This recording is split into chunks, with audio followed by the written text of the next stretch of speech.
The aroma of slowly simmered ragu filled the kitchen of Costello's, just as it had every morning for the past 50 years. In 2 hours, my mother-in-law would try to erase my grandmother's legacy from our menu. In 3 hours, she'd learn why some traditions can't be replaced by trends. My name is Isabella Romano, and at 34, I was about to lose my position as head chef at my family's restaurant, or so my in-laws thought. The molecular gastronomy equipment arrives tomorrow. Charlotte, my sous chef, reported quietly. Mrs. Costello already hired that consultant chef from New York. I nodded, stirring the ragu that had been cooking since dawn. 3 generations of my family had made this sauce exactly the same way. Now, Amanda Costello wanted to turn it into foam and spheres. Bella? My husband Marco appeared in the kitchen doorway, looking uncomfortable in his business suit.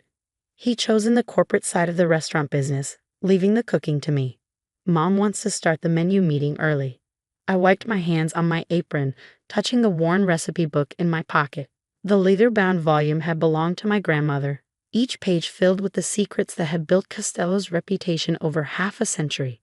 The restaurant's private dining room was set for a meeting, not dinner. Amanda Costello sat at the head of the table, sleek in her designer dress, while her husband Robert reviewed spreadsheets. The new consultant chef, Tyler Brooks, lounged nearby, radiating big city confidence. Finally, Amanda sighed as I entered. Now we can discuss the future of Costello's. I took my seat, noting the thick stack of new menu proposals before each place setting. The top page showed something called Deconstructed Heritage, apparently their idea of modernizing my grandmother's recipes. The numbers don't lie, Robert began, shuffling his papers. Fine dining is changing. Traditional Italian cuisine isn't drawing the crowds it used to. We need innovation, excitement, social media appeal. Which is why we've brought in Tyler, Amanda added. His molecular gastronomy approach has transformed restaurants across the country. Tyler leaned forward. I've reviewed your current menu. Very rustic, but imagine your grandmother's ragu as a foam, served with pasta powder and reconstituted herb spheres. Modern diners want an experience, not just a meal.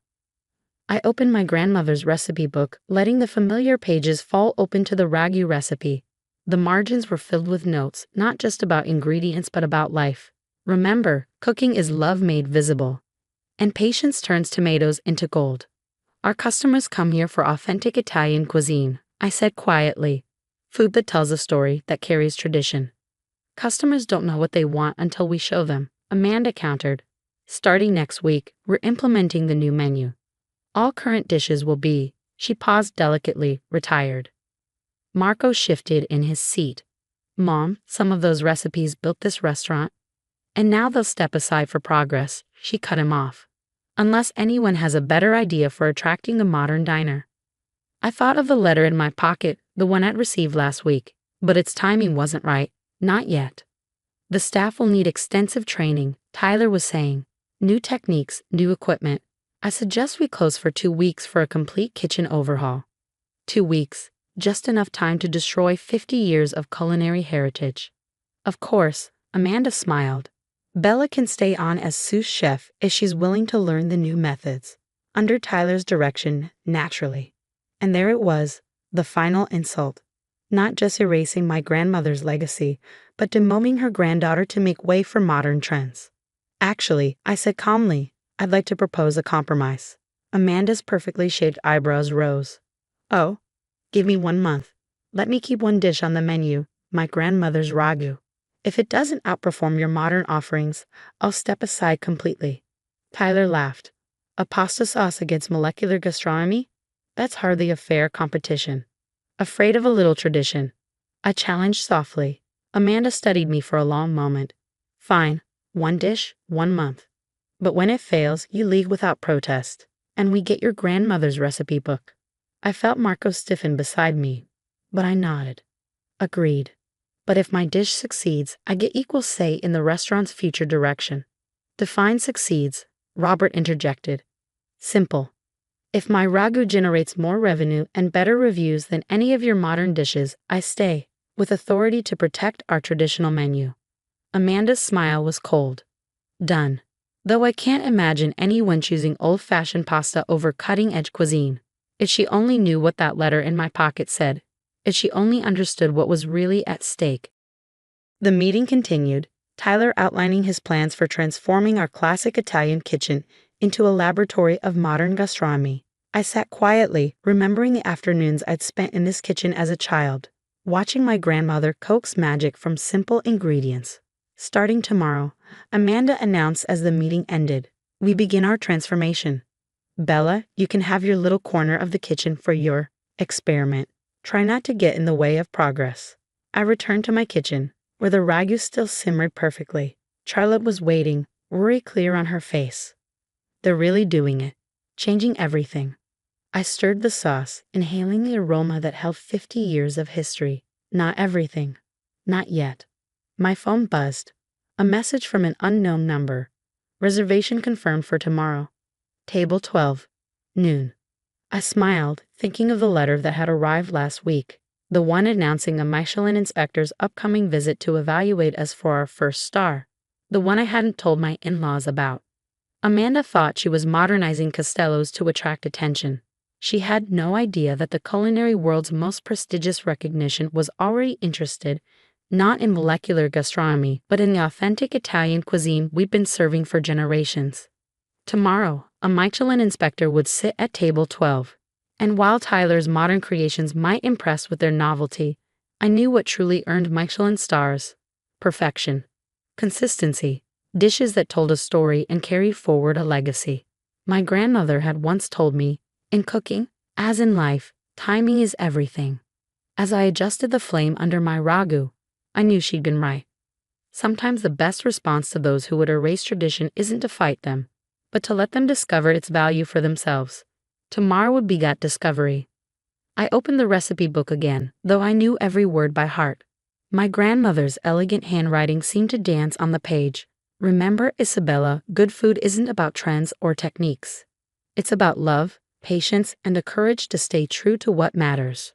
Tomorrow, Amanda would learn exactly what mattered in the culinary world. And it wasn't foam, spheres, or deconstructed anything. It was authenticity, tradition, and a perfectly simmered ragu, made exactly the way it had been for 50 years. The next morning, I arrived at Castello's before dawn, as I had every day for the past decade. The kitchen was quiet except for the gentle bubbling of my ragu, which had been simmering all night. Today, everything would change. Tyler's team was already unloading equipment in the adjacent prep area: centrifuges, thermal circulators, nitrogen tanks. The tools of modern gastronomy invading our traditional kitchen like alien spacecraft. The dining room is being refreshed too, Charlotte reported, helping me check the ragu. Mrs. Castello hired designers to make it look more contemporary. I nodded, tasting the sauce. Perfect, just as my grandmother had taught me. Table 12 is still untouched. Yes, though Amanda thinks it's ridiculous to reserve one table for your experiment during the renovation. If she only knew who would be sitting at that table at noon. The morning passed in controlled chaos. Tyler's team practiced their molecular creations while our regular staff struggled to adapt to the new equipment. The dining room echoed with the sounds of construction as workers replaced our traditional decor with modern minimalism. At 11:30, Amanda swept through the kitchen in designer heels, Tyler at her side. "Everything ready for your last stand?" she asked, eyeing my simmering pot with disdain. "The ragu is perfect," I replied simply. "Well, we have a full house for lunch, all excited to try our new menu. Your traditional offering will be available, of course. Though I doubt anyone will choose it over Tyler's innovations." I said nothing, watching the clock tick closer to noon. Charlotte caught my eye, nodding slightly. She'd spotted someone entering the restaurant, someone alone, carrying a small notebook. The lunch service began with a flourish. Tyler's creations emerged from the kitchen like science experiments. Foams, gels, spherified liquids arranged with tweezers on stark white plates. The dining room buzzed with excitement over the novelty. Then he arrived at table 12. Middle-aged, unremarkable in his gray suit, but I recognized the way he studied everything. The table setting, the service, the ambience. The Michelin inspector took his seat as Amanda rushed to greet him, obviously mistaking him for a regular customer. "Welcome to the new Castello's," she gushed. "You're just in time to experience our cutting-edge menu. Perhaps you'd like to try our deconstructed carbonara sphere with pasta air?" The inspector smiled politely. Actually, I heard this was the place for authentic Italian cuisine. Traditional ragu, if I'm not mistaken. Amanda's smile faltered. Oh, we do have one traditional dish available. Though I really recommend. The ragu, please, he said firmly, and a glass of the house Barolo. I began plating his order personally, every element precise yet rustic, the pasta perfectly al dente, the ragu coating each strand exactly as it should, the fresh basil adding color and aroma. This wasn't just food. It was 3 generations of culinary heritage on a plate. The inspector took his first bite in silence. Then another, and another. He made notes between bites, his expression unreadable. Around him, other diners were experiencing Tyler's modern menu. Some seemed impressed by the novelty, others confused by the foams and spheres. But I noticed something interesting. They kept glancing at table 12, at the simple but perfect plate of pasta that smelled like an Italian grandmother's kitchen. "Excuse me," a woman at the next table called to her server. "Could I try what he's having? It smells amazing." One by one, other diners began requesting the ragu. Tyler's molecular creations, while visually stunning, couldn't compete with the aroma of tradition wafting through the dining room. The inspector finished his meal and requested to see the chef. Amanda started to gesture to Tyler, but the inspector shook his head. "No," he said clearly. "The chef who made this ragu." In the kitchen, away from the dining room's chaos, he introduced himself properly and confirmed what I'd known. He was indeed from Michelin. "This sauce," he said, consulting his notes, "it's been made the same way for how long?" 50 years, I replied. "My grandmother's recipe, unchanged." He nodded. "I can taste the heritage, the technique. This is what we look for, not trends or gimmicks, but perfection in tradition." He paused. "Though I understand you're changing the menu, not if I can help it," I said quietly, and told him about our agreement. 1 month to prove traditional cuisine could outperform modern gastronomy. "Interesting," he mused, "because this ragu alone is worth serious consideration for a star. But if it disappears from the menu..." The kitchen door burst open as Amanda entered, Tyler close behind. "Bella, half the dining room is ordering that old-fashioned pasta. Can't you see we're trying to move forward?" The inspector cleared his throat. "Mrs. Costello." Perhaps I should introduce myself properly. What followed was a masterclass in culinary reality. He explained exactly what Michelin looks for: consistency, quality, respect for ingredients, and tradition. Innovation had its place, he acknowledged, but not at the expense of perfect execution. A restaurant like Costello's, he concluded, with 50 years of refined technique and authentic recipes, is exactly what we seek to recognize. Assuming, of course, these traditions are maintained. Amanda's face went pale as understanding dawned. You're from Michelin?" "Yes. And I must say, it would be a shame to lose such a perfect ragu too." He glanced at Tyler's workstation, where a centrifuge was separating ingredients into layers, modern experiments. The next few hours were a blur of revelations and negotiations. The inspector's opinion carried weight that even Amanda couldn't ignore. By evening, decisions had been made. Tyler's molecular gastronomy equipment was relocated to a separate test kitchen. The dining room renovation was halted, our traditional decor preserved.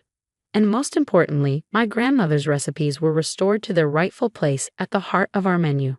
"We can explore modern techniques," I told Amanda as we reviewed the compromise, "but as additions to our traditional offerings, not replacements.